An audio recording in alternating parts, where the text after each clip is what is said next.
What's up? What y'all laughing at? It's good to see you today. Is this going to be too distracting? Because I can change if you want me to. Nope, you got to deal with it. How many of you intentionally wore an ugly sweater today? Raise your hand up. You intentionally did. Look around. These are the intentional people you're allowed to say, thank you for your ugly sweater. Everyone else, just feel sorry for their taste in sweaters. All right? No, so it's great to be here. I want to welcome those of you that are tuning in online and those of you that are out in the atrium. Thanks for being here today. And my name is Ryan. I'm the lead pastor here at Crossroads. If you are a guest, let me welcome you as well. Inside of your program, there's a little welcome to Crossroads piece of paper there. My cell phone number's in there. If you're a guest today and you would like to connect, ask any questions about this wonderful outfit or any other things about our church, myself, I'd love to hear your story, what brought you here to Crossroads today, or maybe you've come a few times and you're like, all right, now's the time to reach out. I would love to do that. Just shoot me a text message and I'd love to have coffee and get to hear a bit of your story. So we're in this series called Hope with Us, where we're exploring the science and the spirituality of hope. How many, we've said this to people all the time. We start sentences with this all the time in our lives. We say, I hope that. Have you done that? I hope that, right? And that's more of a wish, we said, because hope involves three things. Hope involves it involves having a clear vision, a clear picture of a better future. Hope involves seeing a path to get there, right? That there's a pathway, and then accepting our agency, that we have power, we have something to say in it. Now, before I jump into our talk this morning, our topic, I want to offer a prelude to the message. Some of you are like, Ryan, they're long enough without a prelude. What the heck? But I just want to be very quick. So today we're going to be looking at this. Many of you have heard this Christmas story where an angel visits Mary, right? And we've heard and we sing the songs, right, about the virgin who gives birth, okay? Now, here's the thing. I want to say to this, for those of you that are in this space, you're tuning in online, you're finding your way into a community of faith, but you're in a space where you go, I don't know about this whole like virgin birth thing. And that's a real like hiccup for you when it comes to faith, right? If I've got to believe that a virgin gave birth, I'm out, okay? Well, here's what I want to just say to those of you that's maybe where you are, okay? Here's the thing, it's your first fill-in, okay? In the beginning of this thing we call Christianity, knowing the birth stories, right? Knowing the birth stories of Jesus was not essential to following Jesus. Whoa. That'll back you up for a second, okay? If you're like me and you grew up in church. But here's the thing, I just want to say this, a whole bunch of people that we associate with like the beginning of faith, they didn't know anything about the birth stories, right? In fact, Matthew and Luke are the only two of the four gospels that even mention a birth story. So the earliest followers, Paul, how many of y'all ever heard of the Apostle Paul? Kind of a big deal in world history. Paul doesn't know anything about the virgin birth. We never hear Paul talk about a virgin birth. We never hear about him talk about shepherds or wise men or any of that stuff, right? The birth story wasn't essential to Mark's understanding of Jesus, wasn't essential to John's understanding of Jesus. As far as we know, like historians, scholars, they would say, that the writers of these two gospels, they just didn't know it. It wasn't a part of their tradition, okay? And here's what's interesting. Jesus never talks about his origin story. Could you imagine being born of a virgin and not pulling that card out every now and then?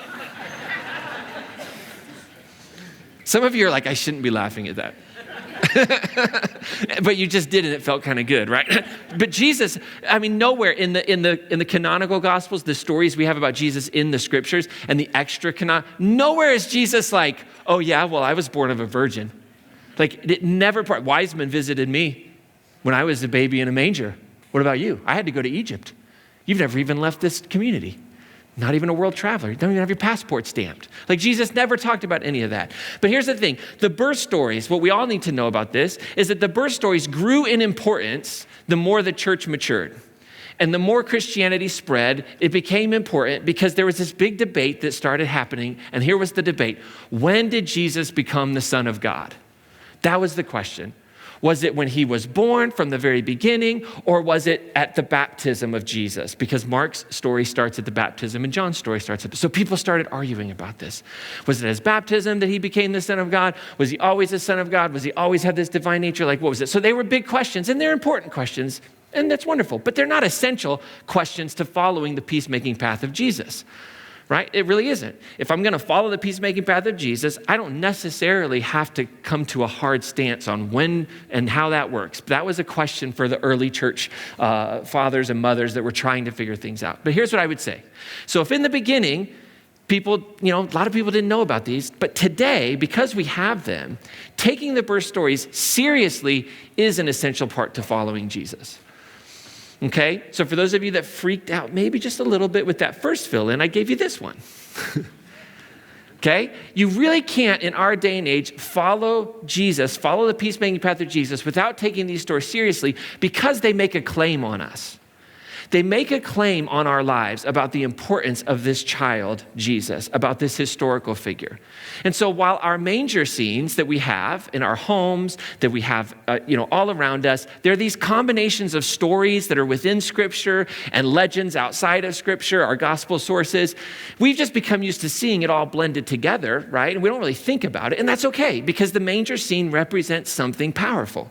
It represents something that many of us hold dear, that we find great comfort in, that God was present in a unique way and in a powerful way in the birth of Jesus, right? So for many of us in the room, Jesus is an icon of God. Like if you want to know what God looks like, we look to Jesus, and that's powerful. If we want to understand that, and many, many faithful followers of Jesus, they read these stories literally, and many read them metaphorically. And part of our tradition as a church is we come from what's called a pietistic heritage. And a pietistic heritage is marked by this reality that it's okay that we read these differently. What we're focused on is how do they change our lives? How does it affect the way we love our neighbor, right?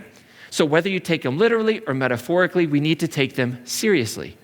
And we need to not get stuck on this question of, did it really happen? And if it didn't happen this way, or if it did happen this way, then the whole thing, let's just set those questions aside and say, what are the stories telling us about the importance of Jesus for us and for those early communities, right? So here's the deal. If taking these stories literally is a roadblock for you in being a peacemaker, then I would encourage you to take them metaphorically and let the truth and the beauty of them speak to your heart and celebrate them.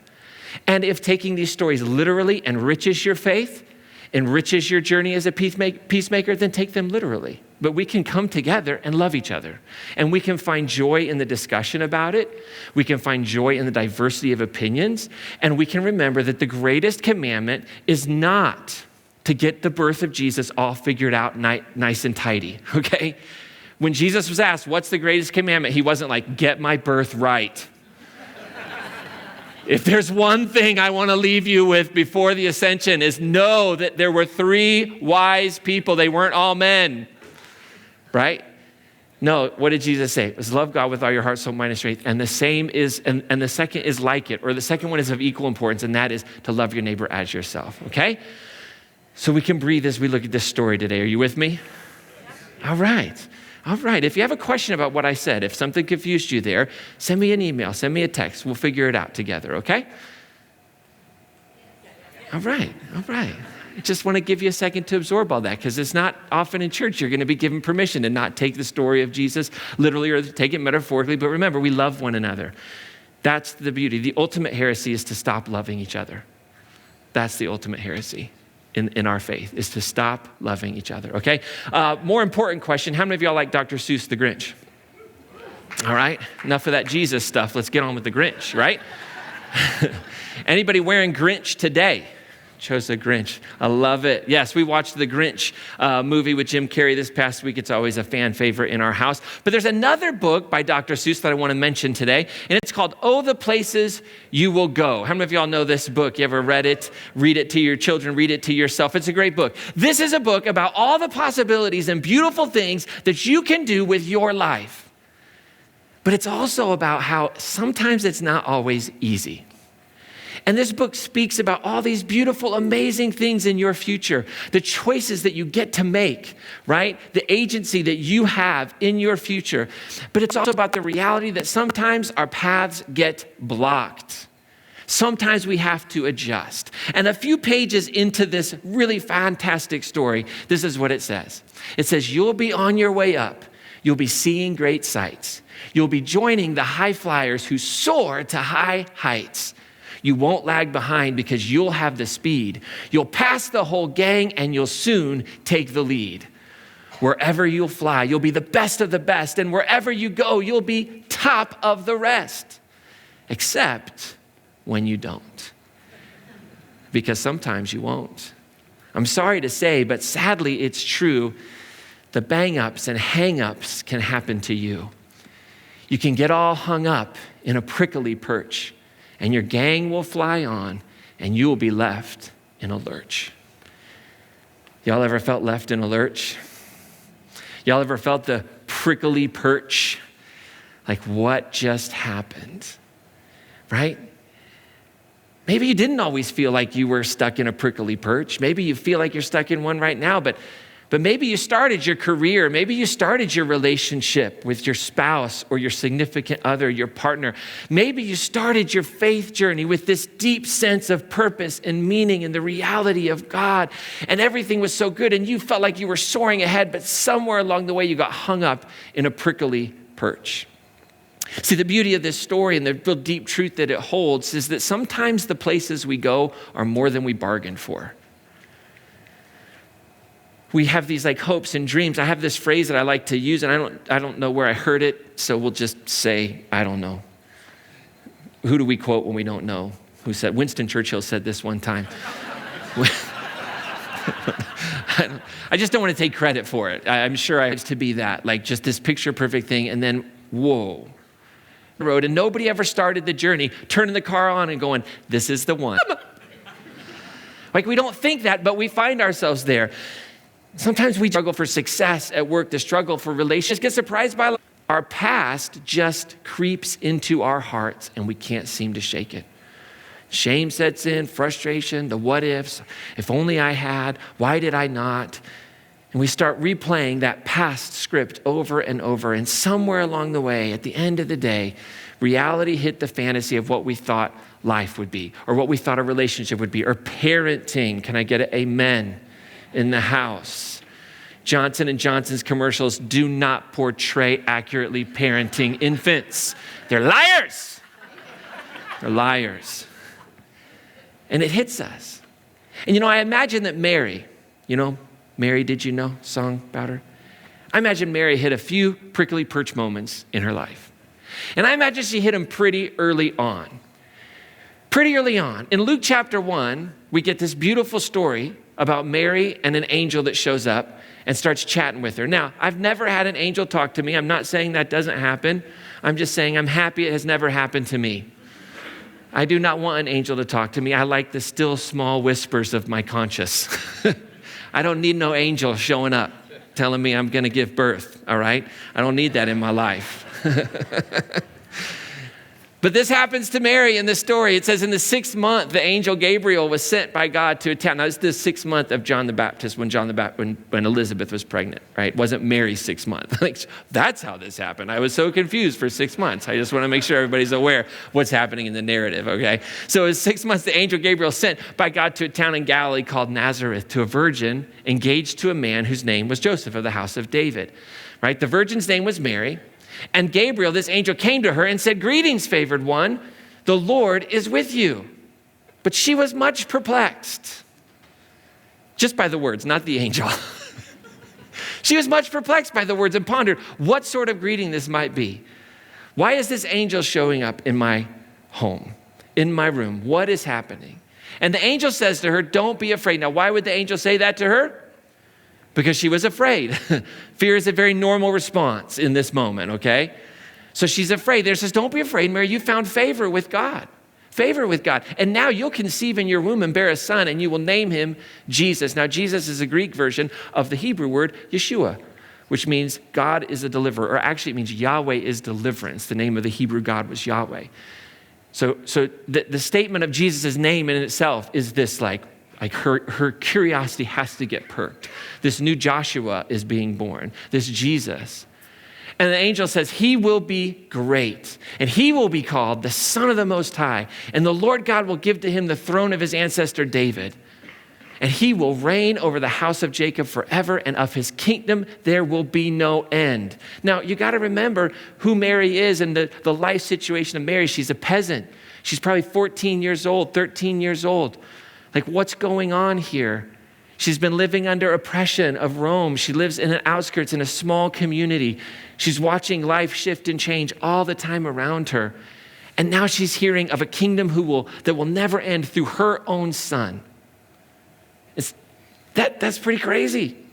And she's listening to this, and she hears about a kingdom that's never going to end, a king who's going to reign. All this stuff is going to happen. And I love Mary. She's super pragmatic. She's like, okay, how's this going to happen? Because I'm a virgin. It's not like Rome, the oppression, I have no money, what is going on here? It's how's this going to happen because I'm a virgin? Because the story is about the importance and the beauty and the mystery and the uniqueness of Jesus. It's not about Rome or power or politics. The story is about why Jesus is so beautiful and so important. And remember, this is being written, decades and decades and decades later. She says, how's it going to be? I'm a virgin. He says, well, here's the deal. He's going to reign over the house of Jacob forever. I told you that. It's going to be good. Nothing's impossible with God. He says the Holy Spirit's going to come over you. And the child conceived inside of you, this is going to be special and beautiful and wonderful. And then the angel says this, now your relative Elizabeth is in her old age and has also conceived a son, just so you don't think you're super, super special. Says this is amazing. It's going to happen. And it's the 6th month for her. And she was said to be barren. Again, this is an origin story of John the Baptist and why he's so important. And I love the angel says this, for nothing will be impossible with God. See, that's the point of the story. Nothing will be impossible with God. Not barrenness, not virginity, not Rome. Nothing will be impossible with God. And so Mary's response, here I am. Here am I, the servant of the Lord, let it be with me according to your word. And then the angel departed from her. I love that Mary took agency here. I believe wholeheartedly that Mary could have said, no, thank you, I'm out of here, get the heck out. What is going on? Have you met Joseph? He's a train wreck of a dad. No, this is not gonna work. This is not gonna work, Gabriel. I have no idea what parcel you were thinking you were delivering here, but get out. I really do believe that, perfectly possible. But again, the point of the story is the response to what God is doing is to own and have that agency and say, yes, let it be, I'm in. And I think in that moment, Mary must have had these big, big, big dreams, right? Of all the places she would go. I mean, after all, that's what Gabriel said. A kingdom with no end, a king who would reign forever, right? I mean, this is like the lottery if you're Mary. I just won. This is amazing. There's an eternal king, an eternal kingdom without end, salvation for Israel, and I'm going to be like the queen mother? Come on, what's up? I mean, that's a cool Christmas card, you send to everybody. Like, this year, the King of Kings, we gave birth to him. We're expecting an eternal kingdom any day. It's going to be wonderful. Joseph keeps making the tables in the meantime, right? She's got to have these big dreams. Even when, remember last week as I was talking about how they traveled after the birth of Jesus and they went to Jerusalem to fulfill some of the laws. And this guy Simeon shows up and he starts announcing all these beautiful, amazing, wonderful things about Jesus. Even in that, they're still surprised, which is kind of funny. After having visited by an angel, you wouldn't think you'd be super surprised about a guy telling you cool stuff about your kid, but they were all taken aback by it. Right, Simeon saying this is going to be a light for all people, the glory of Israel, this baby. But then it kind of takes a dark turn there. And you might not know it, but when you read it, it takes a dark turn, what Simeon says. And the prickly perch shows up in the horizon, right? Mary's thinking this is going to be amazing. It's awesome. In Luke chapter 2, it says that the child's father and mother, Mary and Joseph, that they were amazed at what was being said about him by Simeon in that moment. Couldn't believe it. And so Simeon blesses them and then says to Mary, this child is destined for the falling and the rising of many in Israel, to be a sign that will be opposed so that the inner thoughts of many will be revealed. I'm sorry, come again? That does not sound like the glory of all of Israel, an eternal king or kingdom. What the heck is going on here, right? A sword, and then Simeon goes on. This is how he finishes it, right? As if that wasn't dark enough, right? It says, oh, and by the way, a sword will pierce your own soul too. I don't know a better phrase to describe certain experiences in life other than a sword piercing your own soul. And some of you are sitting in here this Christmas season and there's awesome sweaters around you, but you're sitting with a pierced soul right now. And you get it. And I think Mary starts going, was there like an asterisk with what Gabriel said to me? Because this was not part of that. Like Gabriel didn't mention a sword piercing my soul. Gabriel didn't seem to mention being opposed. And I think in that moment, Mary starts to feel the pressure. And she starts to see off in the distance that prickly prayer bush and starts thinking, oh, hold on a second. I think the angel got it wrong. I think she started to hear those voices in her head, like the imposter syndrome starts kicking in, like, nope, made a mistake. I am not favored of God. I don't think I can do this. I want out. A sword piercing my own soul? Wait a second. People opposing, like their inner thoughts being exposed through their opposition to this. How can I do this? I'm just a young girl from a nowhere town, nowhere village. Where am I going to find the strength to do this? And in that moment, as Mary begins to experience the fears of having her soul pierced and the fears of thinking, maybe this isn't going to be as easy as I thought it was going to be. Maybe this is going to be more challenging. Do you know who shows up? If you were here last week, you know who shows up. Anna. And if you want to know who Anna is, you got to go back and listen to last week, but I won't bother you again with all the details. But Anna shows up at just that moment and she begins praising God and she brings her hope to the moment. It was perfect timing. What's happening? Mary's hope is waning and Anna comes in with all the hope. And see, Anna brings the perfect answer to all the questions in Mary's heart. She starts praising God. She has hope. God is with us. God is present. She starts talking about this child again. And see, here's the thing that I want us to catch today. Hope is the perfect gift for imperfect people stuck in the prickly perch. Y'all have that person in your life that you hate to shop for? It's kind of everybody in my life. I'm just not good at shopping for presents because I'm too selfish. Let's face it. But there are those people you go, what do I do? They have everything, right? But here's the thing. We can give the gift of hope to people. And it is the absolutely perfect gift when we are living in and experiencing our own imperfections and we're kind of stuck in that prickly perch that Dr. Seuss talks about. And we can give the gift of hope to others, but we can also give the gift of hope to ourselves by living what we could call a hope-fueled life. And that is to say that we consciously choose hope consistently. That we consciously choose hope consistently. That we consciously choose to have a better picture of the future than what it is currently. That we consciously choose to look for those pathways even when they get blocked. And that we consciously choose to say, I have a say in the matter. I have agency. And we can come alongside people when they're in Mary's spot going, whoa, soul pierced. Oh. And we can just be hope alongside. And then we can also bring it to ourselves. So in your everyday normal life, how do you live a hope-fueled life? We've spent the last 3 or 4 weeks talking about hope. So here's some mentalities I want to give us today as we head out into the Christmas week and we wrap up on Christmas Eve with one final, very short meditation on hope. And as we head into the new year, how do we live this out? How do we take this and just put a mentality to it? Well, here's the first thing. Intentionally replace your I can't with we can. See, that's my Dr. Seuss rhythm, right? You got to intentionally replace your I can't with we can. How many Bob the Builder fans in the house? All of you who have kids my age or younger, you know that Bob the Builder. Can we fix it, Bob the Builder? Yes, we can. We can fix it, right? We need to choose hope, right? Intentionally. We can set goals. We can find and create pathways. We do have the willpower. But who is the we in that statement? Who's the we in your world? Well, first of all, I would say it's God and you. That's the first intentional choice. God and you. Maybe the question to wake up to every day is not, what am I going to do today? But is God, what are we going to do today? Maybe as you walk into a difficult conversation, as you walk into a new experience, starting to shift from the I to the we. God, how can we be love in this circumstance? How can we bring hope? And there's a conscious shift to say, I'm not alone in all of this.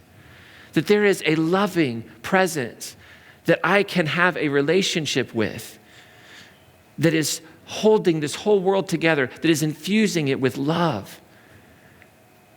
And so the first we in that statement is me and God.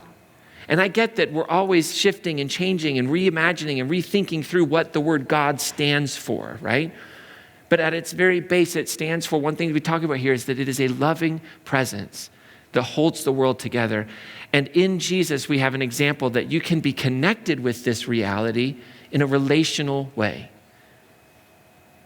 That we can live and move and have our being there. So God and you. And the second thing is you and other hope-fueled people.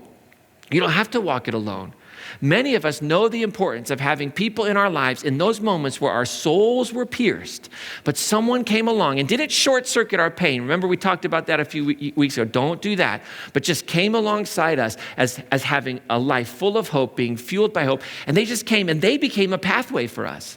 They became a person who helped us along the way. They become our Uncle Buck. Another Christmas movie throw out for you, right? I don't know what your uncle said, but you know, we all need an Uncle Buck. We all need somebody who's gotten somewhere in life that can help us get there. And they become a pathway. We know that that's powerful. Second thing we can do is we can intentionally replace our what ifs with what now. So I think what ifs have a tendency to be problematic in our lives. We often get stuck in the imperfections of our past. And when we get stuck in the muck of the imperfections of our past, we start asking, what if it hadn't happened to me? Or what if I had only done this? Or what if I had made this choice? Or what if I had, or what if I had, or what if we would have, or what, all the what ifs. If only I wouldn't have, if only I would have. And we get overwhelmed with the what ifs. And what do what ifs produce in our lives? Regret and shame. And regret and shame take us nowhere in life. And so we need to replace those what ifs with what now? What can I do now? Because I can't do anything about the past. And in fact, I'm in a faith that believes that my past is beautiful and covered and full of grace and mercy. And so I don't need to give my past any more control over me. I am free from that. And so I can choose a different script. What can I do now? In this circumstance, with this person, what can I do? So we move away from the script of what ifs, living in the past, and we have a future-filled vision for our lives, for our relationships, for those areas in our lives where our soul feels like it's been pierced. I think kind of that's why in the story, Mary goes and visits Elizabeth. Like they're in it together. They're both having these strange experiences, right? They're both, their pregnancies are surrounded by mystery. Who are these sons that are going to be born? And they come together and they don't go, well, what if I had just not answered the angel? What if I had just not opened my eyes? No, you're not here, you're not here, you're not here, you're not here, you know? But what can we do now? And then I want to challenge us as a community of faith, as people who call themselves peacemakers. So for those of you that know that language, that we're saying what it means to follow Jesus is to be a peacemaker in our everyday normal lives, is that we can intentionally add your actions to your prayers. Right? Thoughts and prayers are not enough to bring hope to our world. They're just not. Now, I'm not for the abandoning of hopes and prayers, okay? It's not what I said. In fact, I think that's an opposite spectrum. Why in the world would I not want to have thoughts and prayers? I think I want to be a thoughtful person. I want to be a prayerful person, right? But it's not enough. To be a purveyor of genuine hope, the science of hope and the spirituality of hope, not just a lazy sentiment, means that we have to put some action behind our thoughts and our prayers. And so maybe you see a sword piercing the soul of humanity. We think of that in terms of those like 5 unacceptables, right? Maybe you sense that there's a sword that is piercing the soul of a people group or piercing the soul of a friend. And you have said, I'll be praying for you. And that's wonderful. And you should do that. But that's not enough. The question should be, how can I pray and how can I be an answer to prayer? My tendency is to just want to be the answer to prayer, if I could be really honest with you. Like the idea of going and sitting in a prayer closet really doesn't do much for me. I know that that's not what you want to hear from your pastor, but it's just true. I'm just more action-oriented. I'm just more oriented towards, let's go solve a problem. And if I create a bigger problem solving the problem, it just gives me something else to do, right? But we have to balance these things to prayerfully line ourselves up with love, line ourselves up with what God is doing and working in this world, and then act. And that will make the world a better place. And that will make you a better person and me a better person, because we'll become hope-fueled people, right? We're not just sitting with a tank full of hope going nowhere. No, the hope is fueling us in our lives. And here's the thing, hope-fueled people find new beginnings after the prickly perch. I believe that. I've seen it. I've been in this game long enough. I've sat with people whose souls have been pierced to the core of who they are. And I've seen people climb down from that prickly perch and find a new beginning because they've had a community of hope around them, because they had people who didn't discard their pain, but they said, we can find a pathway together. We can live in the redemptive power of Jesus. It's just like in that book, Oh, the Places You'll Go. Right after you find yourself stuck in that prickly bush, hope-fueled people, they climb down and they just keep going. They keep going past the land of waiting. They keep going past the times of feeling alone, and they feel fear and they aren't sure if they could go on. And maybe that's where you are right now. You're in that land of waiting. You're in that space of being alone, and there's fear, and you're not sure if you can go on.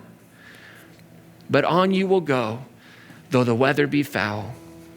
And on you will go, though your enemies prowl. And on you will go, though the kraken cracks howl. Onward up many a frightening creek, though your arms may get sore and your sneakers may leak. On and on you will hike.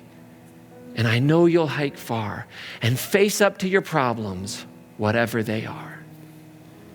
And that is the science and the spirituality of hope. And that can fuel us. That can fuel us past all of the dangers and the frustrations and the soul-piercing moments of life. So we're going to have communion together, sing a couple of songs, light an Advent candle. And as we do that, let me ask you this question. What is God inviting you into today? I think this is the most important question we ask every week. Because you have come here and you have whatever's going on in your life. And what I know in faith and what I believe to be true is that God is real. And that this loving reality is present in a unique way when we gather together. And this unique reality and this love is always inviting us into something.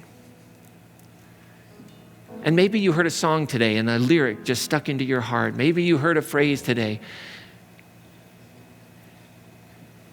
Maybe as you came in, you saw something hanging on the wall and it just stuck with you, and it's just in your heart. And that's the Spirit of God inviting you into something. Maybe you have been zoned out and you just tuned in and you have no idea what I just said for the last 25 minutes. None whatsoever. None. But in your heart, you're like, yeah, I saw that coffee as I came in, and coffee with a cause, and it made me start thinking about like fair trade. And it made me start thinking about modern day slavery and how do I get involved? And that's just what you've been thinking about. And that's what God's inviting you into today. Well, I don't know. Maybe you feel like you're stuck in that proverbial prickly perch. Maybe you need to talk with somebody. Maybe you just go, I don't have the hope, and you'd like to talk with a care minister. On the back of your Connect card, you can check that box. One of our care ministers will reach out, sit with you, hear what's going on. You can borrow some hope from them. Maybe it's to put some words and some action to your thoughts and your prayers. Maybe it's to go by all the places you'll go and memorize it and read it to your kids. I don't know. But I do believe this. If you'll take the next few moments and just open your heart and say, God, what are you inviting me into today? You'd be surprised what you'll hear. So for those that are guests this morning, around the room we have these trays. They look like little hubcaps. They're filled with cups of little pieces of bread and juice. They are metaphors. And the ultimate thing that they're pointing to is that God is love. And that this love is available and working in all 8 billion people on the planet. And that's what the heart of the Christian tradition is. We miss it sometimes, we forget it sometimes, but that's what these symbols represent. And so every person in here is welcome to the table. Doesn't matter where you've been, doesn't matter where you're going, what you believe. This is about, we think, a deep truth that sometimes we don't even believe about ourselves, that we're valued, loved, held together by this thing we call God. And so to everyone this morning, the body of Christ broken for you and the blood of Christ shed for you and every person on this planet, inviting you to a hope-fueled life. So we stand this morning, and as we sing this song, please come and receive this bread and this juice. They're gluten-free, non-alcoholic, so everyone can participate. We'll light our Advent candle, announce the winners here in a few minutes, but just pause and come to this moment with an open heart. What is it that God is inviting you into today?